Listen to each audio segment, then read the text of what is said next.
everyone. It's nice to see you all today again. Today, I'm here to introduce you to the chef owners behind an incredible restaurant in Puerto Rico, Bacoa, which has been named one of the best restaurants in America by the BBC and the New York Times. Raul Correa, Xavier Pacheco, and Rene Marichal. At Bacoa, which is located around 45 kilometers from San Juan in a town called Juncos, the chefs follow a literal farm-to-table concept owing to their location in the countryside. They have their own vegetable garden, greenhouse, chicken coop, and a lake where they wholly champion Puerto Rico's rich culinary heritage. For instance, they practice wood-fire cooking methods rooted in pre-colonial traditions, and they cook as much as possible with local ingredients, mostly from their own or neighboring farms. This is actually a rarity in Puerto Rico as 80% of their ingredients are still being imported. The chefs, though, are at the forefront of changing this, working towards a movement to make Puerto Rican food with Puerto Rican ingredients. I had the chance to dine at Bacoa a couple of years ago, and it truly was a special dining experience. Raul, Xavier, and Rene are so welcoming they make diners feel like Bacoa is their home too. And the dishes are so good. Fresh seasonal ingredients treated so well with so much flavor. I remember one of our favorite dishes was this gorgeous roasted pumpkin topped with cashew ricotta, and no one in our group was a vegan or vegetarian. And also these incredible wood-fired cucumbers, which the chefs will be teaching us how to make today, along with a beautiful salted cod with root vegetables. So take it away, chefs.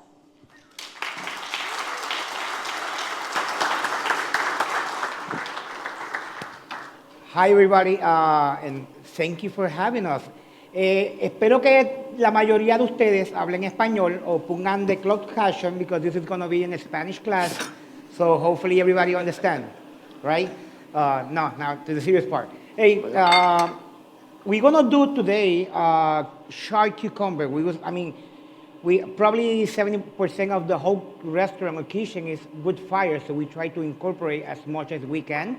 So we're going to start right away. So we have here some charcoal, and the whole idea is to try to smoke and barely cook the cucumber. After that process, we're going to end up having something like this.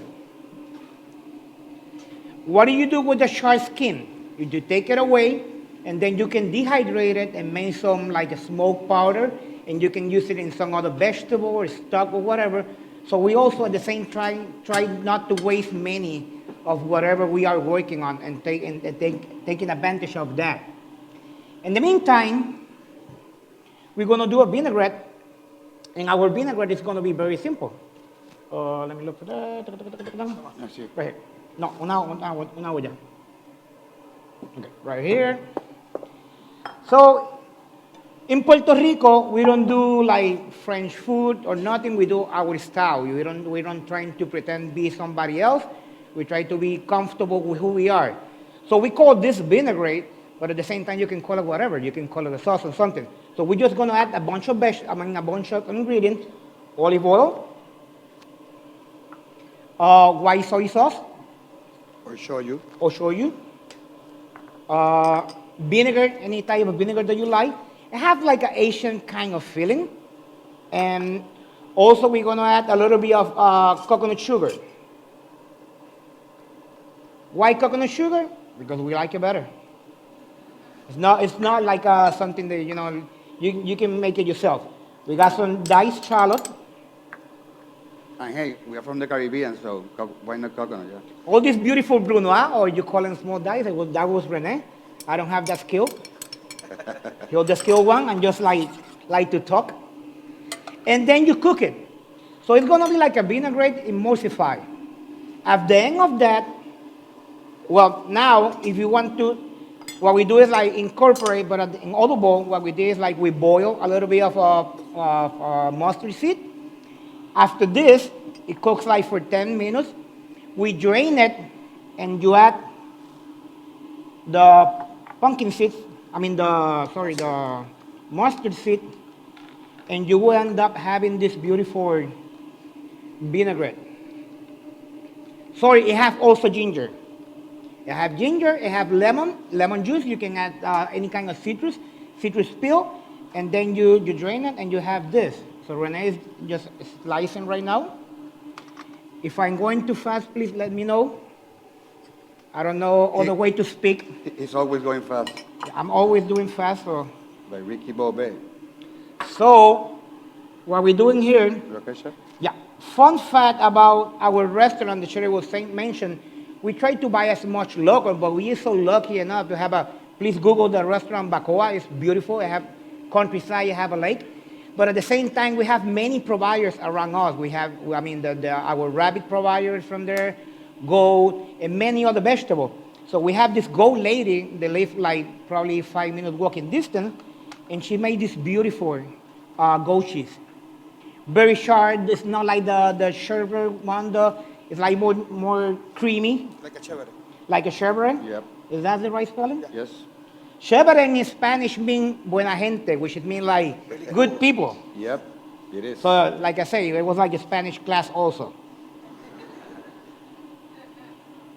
And just in case, if you happen to be around, we're hosting a dinner on Saturday. Yes. If you want to please come by, it will be nice to see familiar faces. You can miss it. We're gonna roast some whole pigs, like Puerto Rican style. It's gonna be amazing. And then we put a lot of the vinaigrette. This is a day in Puerto Rico, the weather, we have like two weathers, summer and summer. It's always hot. It's always hot, it's humid, it's nice. So you can go to the beach, you can go to the river all year round. And then you can start just with your hand, spreading a little bit of cheese. It looks beautiful, chef. Thank you. Nice No, job. no more beautiful than you are. And listen, something else that I want to add is very, I don't know if like, I'm not too familiar with, and then we add then a few furikake. The reason why furikake, because sesame, we love sesame. We have, I mean, sesame in the island. So yeah, this is the dish. Okay. Something that I want to add on before I can keep continuing and pass to Xavier. The reason that we're here, and thank you for that nice introduction, we are friends for like forever. And when we have the opportunity to open Bacoa, it was like a dream come true. It was like, you know what, we're going to do it together. And from that day on, all the business that we are doing, we have a restaurant, Rene have two other restaurants, Xavier too, and be by myself with other social yeah. partners. But we're so happy working together there. Right now, we all just opened a new place called Aldeana, which is in Sidra, also to the few minutes from Bacoa in the center of the island. And our business model is based on friendship. We are not going to do nothing ever that affect our friendship. We can disagree, we can fight, but at the same time, we fight. Yeah, we just did it this morning. for no reason, just, to make it spicy. Hey, so remember that we're Puerto Rican, so we're loud. We're born loud, so. So I just want to add on because I believe when people arrive to our restaurant, it feels like, friendship, and it feels very warm. So, and we love to do that. Oh, sorry, the one thing that also we add to the vinaigrette is we call this herb that, when you end up, I would love you to smell it. It's called recao, and have this beautiful aroma. And also cilantro. We use a lot of cilantro, recao. And this is the base from our sofrito. We put sofrito in many things, like onion, garlic, cilantro, and recao, and spiced pepper. A local sweet pepper that is called ají. So Ají dulce. Xavier is going to show you another plant-forward dish that is called serenata de bacalao, and he could tell you the history around that. Yes, a big round of applause to Yeah. please. Good job, good job. Good, chef. So, really, thank you to the CIA team for giving us the opportunity to be here and present our cuisine. Definitely, to understand gastronomy, we gotta learn about history, and we gotta learn about what have happened in the scene of a place, right? We are an island, 135, a small island in the Caribbean. Yes, we are U.S. citizens. Yes, we are a colony. We have been a colony for more than 70 years.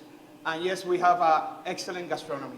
We were conquered in the 1500s by the Spaniards, and they brought African people. So we in the Caribbean and Puerto Rico, including Puerto Rico, we have like 85% of African heritage in our gastronomy. Most of our gastronomy is black-driven or come from Africa. Spanish people love a lot of things. That's why this plate is something that is really classic in Puerto Rico. It was a peasant dish. Right now, it's a luxury because bacalao is cod, and cod is really expensive right now. Being an island and having fish is an irony that we gotta have salted cod, but we didn't have a fishing industry. So the Spaniards, when they came, they brought their salted cod. And why is vegetable driven? Because we literally boil, in this part we confit the root vegetables, any type of root vegetable. It can be bananas also, that is a fruit. And then we do a little salad with some of the protein that's gonna be the egg, and it's gonna be the salted cod. Okay, you understood a little bit? Yeah. So, serenata de bacalao, like I told you, is a mix of root vegetables. In this case, we confit some batata, that is a sweet potato. We have some taro root, and we're simply, like I told you, we're gonna mix. We call it malanga. And malanga, yeah, in this case it's malanga. We confit and we roast also. We first confit and then we kind of shard tomatoes and some garlic, and that's gonna be part of our vinaigrette. Okay? For the cod, we covered the cod with some milk. Wild milk is gonna dissolve the salt, and the lactose, and it's gonna help rehydrate. So you're gonna have, instead of simply water, because you're gonna unsalt and water, instead of boiling it, we're gonna unsalt it, and then we're gonna confit it. So we're gonna cook it in oil. Oil, we infuse it with a little bit of cinnamon, some lime leaves, some bay leaves, and it's gonna finish like this. Where's the camera? Okay. I'm sorry? No, You can just see over it? here. Yeah. Leave it here? Okay. Following So we're gonna confit just a little boil, and then you let it rest, and it's gonna finish cooking the fish. So I have some, I can take this one. That's this. Simply, we wanna flake it. We wanna leave it apart just for presentation. We usually, this is a classic dish for Holy Friday. I had the opportunity to do this dish with Anthony Bourdain when, before he passed away. He went to Puerto Rico in 2018. So it was Passover, so we cooked this for him. We're gonna put some onion in this part. We simply roast it. See, we have live fire, we roast it just for flavor.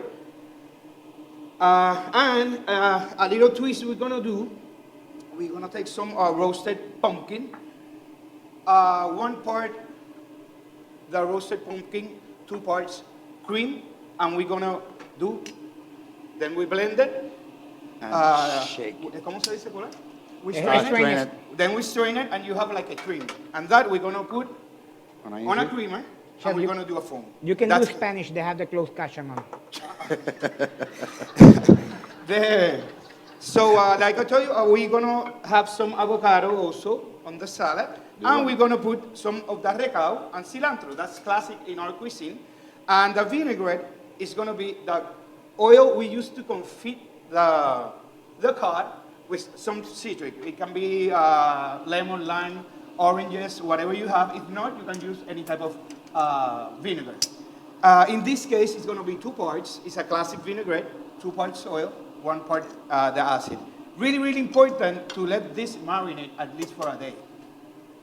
It's gonna be pretty, at least my grandpa, usually in Holy Week, he cooked it like a week before, and he left it in top of the fridge. So it cures and it has a really nice flavor. So we're gonna add some of the avocado in the same pieces, in the same size we have the root vegetables. So, and we're gonna mix everything together. This is a very humble dish at the same time. It is. You know, you can find in many, like we call fondas, which probably will be the version of bistros. And this is a dish, if you're lucky enough to have money, you have it on Friday, and and you have fun. And for some reason, it tastes better on Fridays. So It's don't true. ask me why. It's true.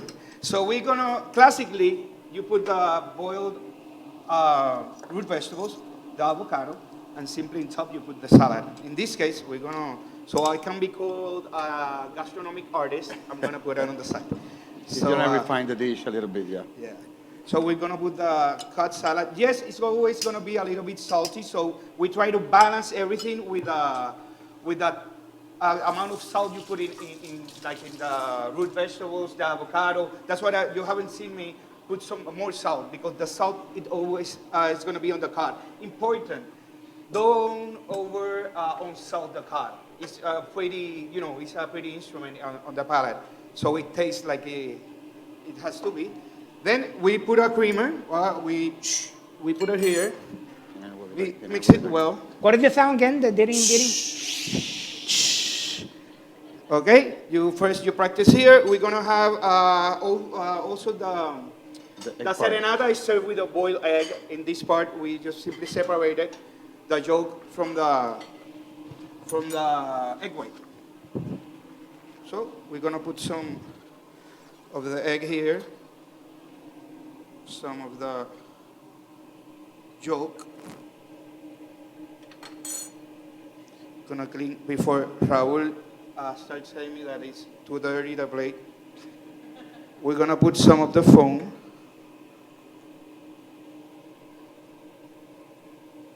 Some of the foam. Some flowers. We decorate a lot of flowers. We have a lot of flowers in our garden. In our garden. Touch of flowers.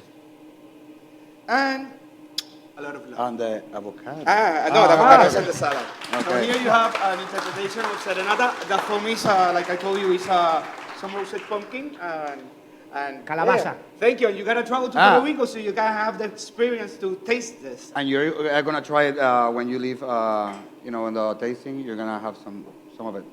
Yes. So any question, guys? Talk to us. Yeah. Questions? Questions. First, we have an audience question. It says Raquel also called culantro on the web. Smells a lot like cilantro. Can you tell us more about why you use both herbs together? Well, for us, culantro is like the foundation of the staple of our sofrito. Culantro is more pungent. Culantro is more pungent than cilantro.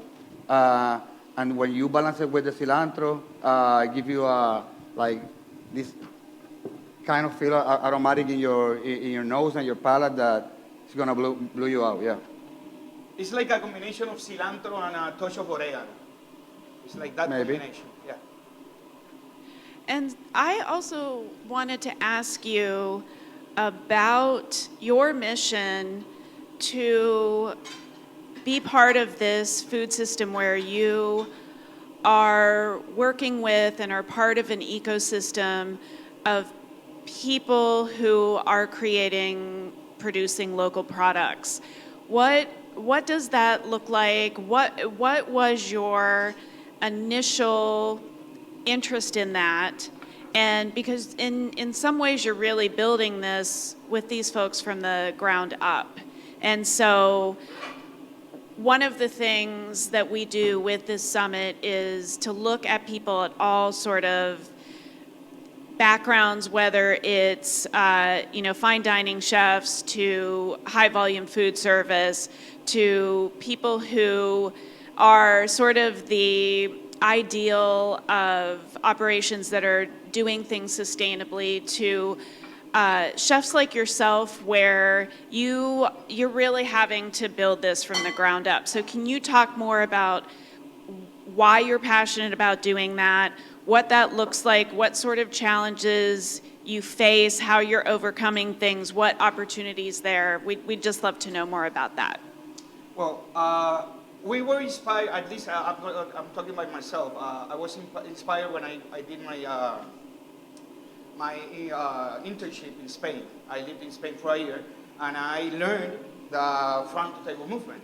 So, and we are really Puerto Ricans, that include the three of us, so we are really proud of our cuisine. And one of the things that inspired us to cook every day is that we want to know the world that we have an awesome kitchen. That is not simply fried food or it's a turnover. We do a lot of composition. We have a lot of flavors. And to build that, definitely we need some good product. We are an island. We have a law that is the Jones Act that we gotta buy from the States or the United States directly, so we cannot do the negotiations with other places. Just if they go through the States, yes. If not, we can't. So the best part is that we start producing ourselves some product. That's why we farm in our place, but we also help other Farmers around the other farmers around the island, yeah. so they can build up. So yes, it's really hard. It costs more than maybe buying something from Nicaragua, Mexico, or whatever place. But yes, we started a movement. We did start a movement. We have other chefs that are doing it. We have a lot of new farmers working around that. We fight every day to see if the government helps the community, the culinary community to keep working. So I don't know if you want to add something. Yeah, adding on before our relation with the U.S., we used to have an agriculture. And we used to have a rich agriculture, probably not as advanced as it is right now. But adding to that, we're having a new seeds of young agriculture in the island. Yes. Doing amazing stuff. But the same thing, even for buying seeds, we need to ask, and it's kind of challenging. So when you go to the island and people say, it could be expensive in some ways, well, you need to understand why. And why is the reason that we try to push. Like, for even workers, right now we're having a hard time, and probably I know in the U.S., having a hard time, hiring staff. But at the same time, if you're here, you can go through the side in Arizona, wherever, and you can bring people here. To the island, it's not the same. I mean, even though that we require U.S. passports and everything, you need to go in the plane and come here to work with us. So it's like it's challenging, but at the same time, we're having so much fun trying to figure it out. How can we become and do better? And we'll make it happen. Oh yeah, we'll definitely. make it happen. Yes. I love that enthusiasm and that drive. I also wanted to ask along those lines, reading about your restaurant, reading reviews, you managed to both be super buzzy. As Cheryl mentioned, you got the nod with the New York Times list. The BBC came out. Chef Lucas Sin I read an article about him taking like a taxi or something for an hour to get to your restaurant. So you've got that sort of buzzy credibility there. But then what people talk about is also how this is really regular people, everyday people, your neighbors, the people in your community also come to your restaurant, and that it feels like it's a space where people feel welcome and comfortable. And so how do you do that? Because I think for a lot of the things that we talk about here at the CIA, we have people that come in for fine dining and talk about those techniques, and sometimes there's that, and I know we've had these questions so far about how you translate what you're doing to the people that are in your community. Well, I think we like to maintain things very casual. Our place is built inside a farm. It's open. It's not tablecloths or nothing. It's just very humble. We cook over a wood fire grill, wood fire bureng, and we just showcase what we have been learning about the years of education and travel and tasting food and everything, and we're taking this into us and reflecting in our plates, in our dishes, but we like to maintain it very casual and very humble, like I told you, because for us to eat food is to gather around our family and hey, have a good conversation, have a good plate, a good dish, and enjoy the day. And that's what we are like Puerto Ricans. That's the way we eat in Puerto Rico. We have our style is a family style. That's the dinner that we're gonna do is a family style dinner. So we love to share. Big plates. You share. You eat a lot of things. You try a lot of a lot of plates and flavors, textures. Yeah. And we have an excellent team also. We have an awesome team of waiters. They're back home and chefs. running the restaurant right now, so we can be here. So we have an amazing team. Yes. And then the last thing that I wanted to ask, which how embarrassing for me that it just, oh good, we have some, because my question just completely left my brain, but we do have, so this is, I should be using Slido. And let's see, do you see a segue into influencing more local growing to increase Puerto Rican food sovereignty? What was that? Do you see a segue into influencing more, do you think what you're doing will influence more local growing and continue to increase Puerto Rican food sovereignty? It should be, yeah, 100%. That's the only reason that we're trying to do it. Listen, and we always try not to talk about the sad part of our history, you know, but Puerto Rico in the past few years happens to go through a lot, you know, hurricane, earthquake, pandemic. So everything that we do, like, even though that we're still young, we're trying to, like, pushing forward for the next generation to step it out and do better than even ourselves, you know. We're trying to make an impact, and the way, you know, it's still a business, but that's the way we everything that we do, we do it for a reason, and the reason is, like, to leave an impact in our families, community, and our neighbors, yeah. And in our industry. Yeah, and also we're planting the farm. We're putting seeds on the ground, but we also are putting seeds in the minds of these young people that are coming right now, so they can continue our work and continue showcasing our cuisine. Yeah. I got to tell you, we started this movement maybe like 14, 15 years ago. Our hotels, none of our hotels bought not even orange from any local farmer. Now, most of the hotels in Puerto Rico are buying from local farmers. So we had 3 or 4 big farms. Now we have maybe 100. So steps by steps, small steps. We have many things against us. Political realities. It's not that we don't appreciate what we have had in the past. No, it's not that. It's simply we are focusing on concentrating in ourselves because we lived it. And we what lived we have. it with Maria.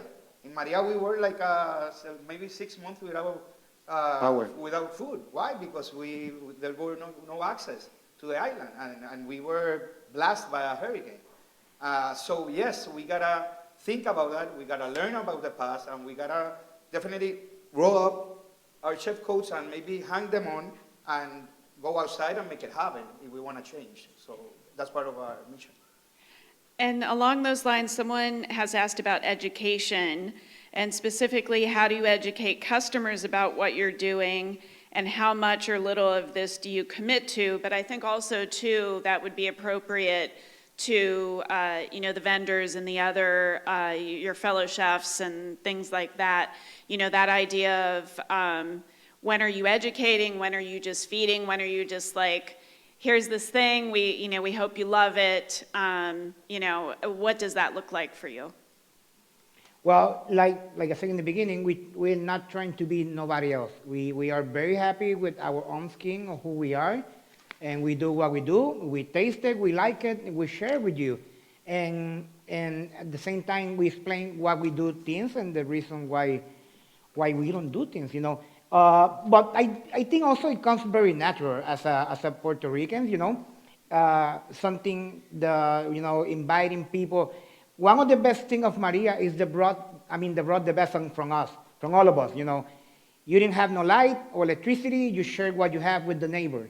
So, we do that very often with almost everything. It's a community that likes to help, educate, and we like to talk for some reason, as you can see. That I'm not surprised about. Another thing that is really important is that also that Puerto Rican cuisine, and it's a statement we want to make, that like everything evolves, gastronomy evolves, and Puerto Rican cuisine has evolved. Now we are not simply Puerto Ricans that come from the Spaniards, from the Tainos, and the Africans. We have Lebanese people, we have Chinese, we have Mexican people that now they have the generation of Puerto Ricans, but they have And they all the cultures, influence and they us. have brought that culture to Puerto Rican to Puerto Rico. And when you sit in your house, you can have a taquito with the roasted pork we're gonna do, and maybe some serenata de bacalao. So you have a combination of things, and so the evolution of our cuisine is going like it's happening in the States, like it happens in Mexico, like it happens in Europe, in China, and everywhere.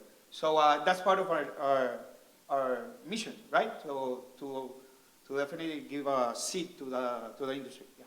Well, that's wonderful, and that actually, I was going to ask you about dispelling myths about, or what you wanted people to know about Puerto Rican cuisine, so that was nice that came around. I will also say, if you have Apple TV, you all were featured in John Leguizamo has a show, and he came to Puerto Rico and was able to show the rich diversity in the cuisine and culture that's going on there, and I thought it was a great show, but I also kudos to you guys because you did really good there. And Evan, if you can put up that slide. Oh, nice. There you go. So a great photo there too. And we'll just say that if you're here on Saturday, this is going to be a fantastic dinner. We'd love to have you join us. Tickets are still available. We are going on to our lunch, and the salted codfish with root vegetables, the serenata de bacala, will be served there, so that's very exciting.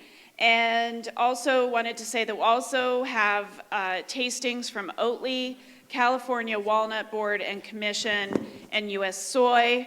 Priyanka Naik will be signing her cookbook, The Modern Tiffin, and we'll meet back here in Ecolab at 1 p.m. for a special discussion on driving regenerative agriculture.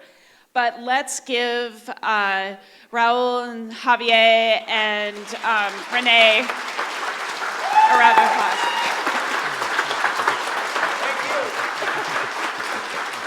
Thank you. Thank you, chefs. Thank you.